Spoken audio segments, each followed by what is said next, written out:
Good morning, Amanda. How are you today? Very well, thank you, Fiona. Lovely to see you. Oh, lovely to see you too, Amanda.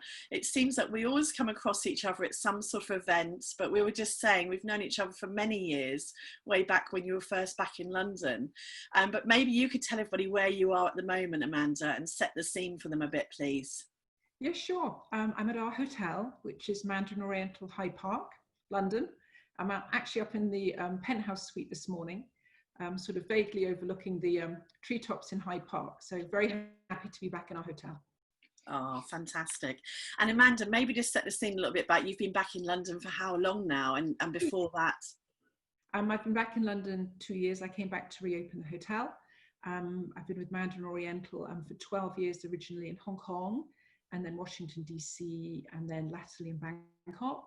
And prior to that, I was 6 years at the Waldorf in London with both Hilton and Le Méridien, and originally 15 years with Millennium Copthorne.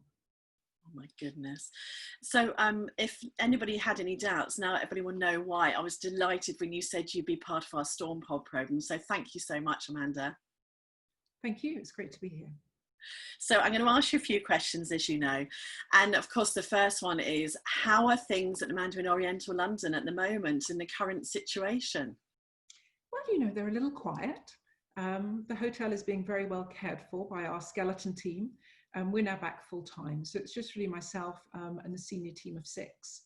And then obviously engineering and security and housekeeping covering it in the meantime until we hear from the government when we can reopen.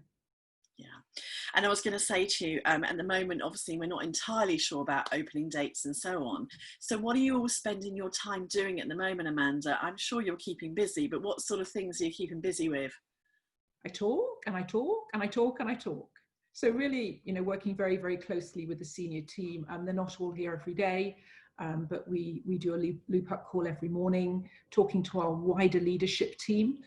Everybody else is furloughed, so obviously that's voluntary, but we have a catch-up to keep in touch with everybody. And we have quite a lot of fun with the skeleton team, pizza and curries and things like that. And of course, talking to my colleagues in the corporate office in both Asia, US, and the rest of Europe. Great stuff. And of course, I've been to the hotel many times, and you do have an incredible team. What are you doing at the moment? Although, like you said, they're being furloughed. What sort of things are you doing to keep them motivated and keep them engaged? Because I know you're very good at doing that at Mandarin Oriental. Well, at the outset, I guess when we relaunched the hotel 2 years ago, we said we wanted to be known for kind and generous service. And while obviously that's about our guests, in the current environment, it's very much about our colleagues. You know, enough has been said about what was unprecedented, but people had very different levels of fear and concern. So our priority then and throughout has been to take care of them. So way back early March, we actually got out the colleagues with underlying health conditions. By mid-March, I had all of the admin departments working from home. So we really have prioritized people's safety. And once they were safe, I said to the leadership team, because I remembered from our last closure, which wasn't very long ago, we have to take care of the people, because if we don't take care of them, you know, then we could have lost them to the competition. But, you know, as I said, people had a lot to get their heads around. So we agreed that there would be a voluntary team meeting for every department every week that they would call into on Zoom. Of course, it was up to them if they wanted to. But also that every manager would reach out to every single colleague every week by phone just to check in to see how they were doing. So if you like, we had an early warning system in place. I think we've been very, very open in terms of communication. None of us know exactly what's going to happen when, but to share that and to make ourselves accessible. And then also to ask them to stay engaged. That was the mission that we set, that we would stay engaged throughout this process. Fantastic. And what sort of response have you had from the team, Amanda? What sort of things have they been saying about when they do come back, or just in general? Do you know, it's been amazing. We have this, we call it our own internal social media called My MO. I think the trade name is Beekeeper. And we'd always used it quite a bit. But, you know, we basically said we wanted everybody to be posting, you know, whether they were baking bread or learning a musical instrument or learning how to paint. And there was a whole hotel platform. And then we created departmental streams and direct messaging. And the engagement has just been amazing. And, you know, the things that people have shared and the competitions and the fundraising, you know, that's been really, really brilliant. And on the other side, we set up a virtual learning hub, because although colleagues are furloughed and of course they can't work for the company, we wanted to offer opportunities for personal development. So our HR and L&D teams have set up a program for the last 12 weeks, every single day. And it's been around functional skills, it's been around emotional intelligence, it's been around building your career, how to network and build your online presence. And there's been a series of guest speakers. So people have been so hungry for that. I think, you know, we've had over 2,000 enrollments. And, you know, people can obviously pick and choose, but it's something that, you know, the best thing on the Zoom is that you get to see everybody else. But I think it's shown a real hunger for people to learn and develop themselves from a personal basis. I mean, that is so impressive that they've pulled that together. That is fantastic, isn't it? From nothing really, but I think we knew from the last time we had to keep people's attention, and I think through the departmental meetings, you know, to have a chat, say how's it going, but also to have this personal development opportunity with online learning has been a real revelation, and something we'll definitely take forward. So that was my next question. So from all of this, and it is coming up to 3 months now, isn't it? Yeah, no, absolutely. Going forward, whatever that will look like, I was, you know, of course we keep talking about the new normal. The other day I heard somebody calling it the supercharged normal, quite like that. But what do you feel that you'll carry on doing when we get back to whatever it looks like, you know, from those things you've just mentioned? What sort of things do you think you might carry on doing? I think we've all learned to be a lot more kind and understanding of each other, and of course you're like that with your colleagues that you see on a day-to-day basis, but I think we've seen it on a much wider scale through the virtual learning hub. You know, all of these competitions like getting to know you and where you've come from and things like that, and I think genuinely people across different departments have participated. I mean, we've got our fabulous team in Dinner by Heston, and can you believe it, they're doing yoga and Pilates classes. I probably shouldn't say that, but now people from other departments are participating, and that's, you know, something that's really amazing, and people showing off their new skills and their home lives and personal things. And I think because people are getting to know each other, I mean, we've got 550 staff, I think it makes the team much more united, and I think it's going to make the team much stronger when we come back, which will be something that's very, very powerful. I think the learning has been amazing. Who would, I mean, if you'd have said to me 3 months ago, virtual learning, how I might have said, what on earth are you talking about? But I think the success of that, and of course in operations, you're always too busy and you can't get training rooms and things like that. So we would definitely continue that. And I think we've seen different people participate, and people have been able to show off new skills that perhaps you didn't know that they had. And also it's given us a chance to coach and identify high potential. So people who perhaps you were unaware of before, you suddenly realize are very ambitious, and also they're very committed to their own personal learning. So I think that's been incredibly positive and definitely something to stick with. I think that's fantastic. And it's incredible how much more you get to know people, isn't it? Yeah. I mean, the thing is that, you know, it's not one size fits all. And while some people are passionately into personal development, you know, other colleagues were saying to us, look, Amanda, we really want to give back because, you know, last time we did 40,000 hours of community service. And to be honest with you, at the beginning of this, I was a bit reticent to bring people away from their homes. The government had said to stay home. I was concerned about public transport.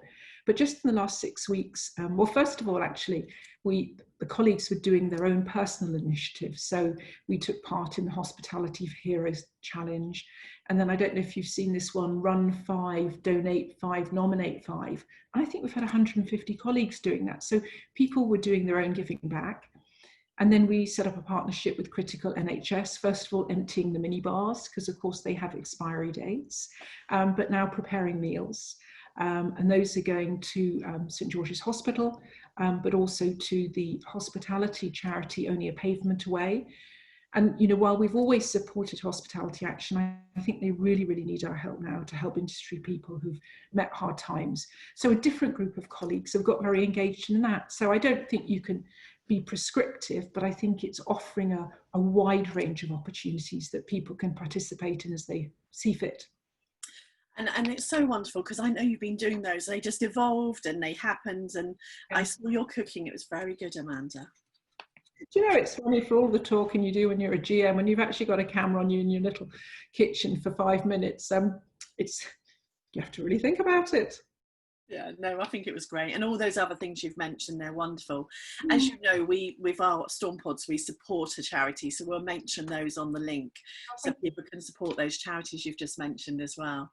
And Felix as well, you know, we did a lot with them last time, and now Dinner by Heston and Barbaloo are doing a cycling challenge, and they do an incredible job. And I was just hearing on the news this morning that there's a real concern with school meals over the summer holidays, and I know they support those charities like Kitchen Social, so that's very worthwhile as well. I suppose back to the hotel and the reset button, whatever that's going to be, maybe you can give us a little bit of an insight into the sorts of things that you're preparing for and how you think the service will be, please. I think, you know, safety and security and health are going to be absolutely critical. But having said that, I don't think any of our guests want to be met by a robot. You know, so we've got to translate that. And even at the beginning of March, we realized that shaking hands and kissing wasn't really the right way to go. So we actually introduced, you know, the Thai Y, which everybody laughed at us, but I think it might have a lot of mileage. But joking apart, you know, every single guest is individual and they have different tolerances and different feelings. And I think for the type of guests that come here, you know, they want to be recognized, they want to be fulfilled, and they want us to personalize their experience. And so the way that we're setting this out is really through the advanced contact with the guest, which of course is relatively straightforward from a technology point of view, to try and assess what the guest is looking for from their stay, but most importantly, how sensitive they are to the current environment. So we've actually sort of set up internally, not to be really discussed, but you know, there are certain guests who will be super cautious of COVID or super sensitive. And you know, those will be wanting absolute minimal touch and engagement. There will be guests who will be COVID cautious, you know, who will play by the rules. And there's probably going to be guests who are COVID fatigued. And we might need to say to them, excuse me, this is social distancing. But I think it's recognizing the way the guests feel, and then we can adapt our service and offering accordingly. So I think that's definitely going to be a very big part of it. That's such a good point. And of course, the way the hotel is, you do have that beautiful spacious areas, haven't you? So that's to your advantage. But I suppose there's areas that you'll have to be careful of. What are you doing to get your team ready for that sort of service as well? Well, I was actually just going to say, while the hotel, as you can see, is pretty big and spacious, of course, you know, we've got Hyde Park on our doorstep. And I think wellness is going to be something that will become much more prominent. And I think we want to extend our wellness offering beyond just the spa and the fitness centre. So if you like, it's wellness every day. And we're building a roster of dedicated practitioners, because I think, you know, people may be suffering with mental health, they may be suffering with stress and not sleeping well. You know, so I think if we've got consultants coming in to work with groups or individuals, I think the opportunity to offer like personal training in rooms and suites if people are concerned for hygiene and privacy. I think, you know, everything we can offer in the park, you know, mindful walking and audio tours and serpentine swimming. So I definitely think wellness is going to be becoming much more important in the guest experience, particularly in the coming months. Fantastic. And it'll be interesting with the guests that we have coming over the next few months. Will it be mainly leisure? Will it be business? I suppose, like you said, personalising it for them, isn't it? Yeah, no, absolutely. I mean, traditionally, we've had a lot of leisure guests in the hotel, and they come from many different parts of the world. So they will, you know, obviously all have different needs and requests. But of course, you know, we pride ourselves on being able to personalise their stay to make it truly meaningful. And what will you do with your team, Amanda, prepare them for that service? Are you going to do some, I'm sure, you know, in good old hotel fashion, we love doing some role plays and practice and so on. What sort of things have you got lined up? I think, you know, we want to reassure our guests, but, you know, first and foremost, we've got to bring our colleagues back. So our Mandarin protocol, if you like, is called We Care. And that is the way we're going to set the hotel up internally to make our colleagues feel safe. We're going to work towards an accreditation called Stay Safe, which is by an external body called Lloyd's Register. And it's 200 actually enhanced standards. And then the third part of it is actually around NLP. So it's how we recognize the guest, you know, to make them feel secure, and so we can identify what they need to make their stay better.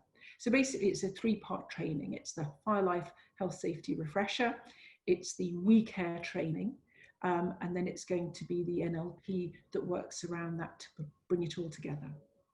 I knew you'd have something great lined up, Amanda. Fantastic. Wise words. I mean, you've had so much experience in our wonderful industry, and we were just talking at the beginning about the different things that have happened over the years.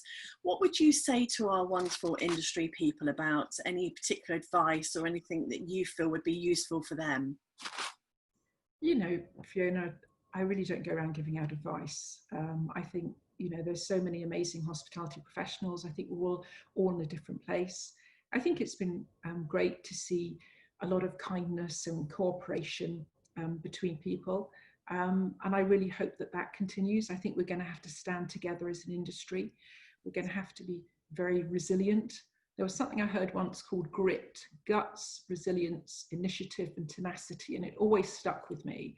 But I think, you know, we can learn from best practice. You know, when I meet West One or people at Hospitality Action or people at Springboard, you share their ideas and you think, God, that sounds great, I could try that. Or so I think we just all need to pull together and hopefully get through the rest of the year, which is going to be very challenging. Yeah, thank you, Amanda. So on a more personal note, there you are, you've been back at the hotel for how many weeks now, did you say? About 4 weeks full time. So you are out and about, but what are you most looking forward to doing when you're able to? What sort of things have you been missing and you really want to be able to do? You know, I have to say, you know, I miss the colleagues so much. They're our family. I've got to get them back first. And that's going to be in a gradual way, of course. I'm looking forward to seeing my own family. We were actually supposed to be having a sort of a gathering at Easter, which obviously got postponed, but there's plenty of time for that going forward. And then I'm looking forward to seeing my friends around the world. You know, you're so used to getting on a plane, a bit like you used to a bus, you know, so whether it's Australia or New York or Asia, you know, at some point we'll meet up in the world and remember those relationships. And, you know, social media and Zoom calls and things like that have been great, but it'll be great to be face to face again. Oh, fantastic. Amanda, I just want to say a massive thank you. You've been as wonderful as I expected, so thank you. It's great to see you as always. And thank you for being part of our Storm Pod programme. Thanks, Amanda. Thank you. It's been a pleasure. I've really enjoyed it. Thank you.